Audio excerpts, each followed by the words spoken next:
नमस्कार. श्री स्वामी समर्थ. नवीन सेवेकरांना स्वामींची भक्ती कशी करावी याचा प्रश्न पडतो. याचे उत्तर श्री स्वामी चरित्र सारामृतातील 14व्या अध्यायामध्ये दिलेले आहे. या अध्यायात सांगितल्याप्रमाणे सर्वप्रथम सकाळी उठताच स्वामींचे नामस्मरण करण्यास सुरुवात करावी. श्री स्वामी समर्थ हा षडाक्षरी मंत्र दिवस रात्र जपत राहावा. प्रातःकर्मे आटपून देवपूजा करावी. स्वामींचे षोडशोपचार पूजन करावी. जी काही तुम्ही स्वामींची नित्यसेवा करता ती करावी. या अध्यायातच स्वामी स्तवन म्हणजे त्यांची स्तुती आहे ती प्रार्थना म्हणावी. शक्य असल्यास गुरुवारी नक्की उपवास करावा. प्रदोषकाळी उपवास सोडावा. याने बुद्धी वाढते. जेव्हा अडचण असेल, पूजा करणे शक्य नसल्यास मानस पूजा करावी. स्वामी चरित्र वाचावे, श्रवण करावे. याने अनेक दोष नष्ट होतात. स्वार्थी भाव मनामध्ये न ठेवता शुद्ध मनाने स्वामींची भक्ती करावी.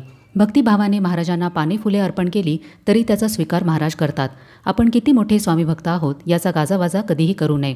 आपण जे ग्रंथ पारायण वाचतो ते फक्त वाचू नका तर समजून घ्या. अकल से खुदा पहचानो हे स्वामींचे बोधवाक्य लक्षात घ्या.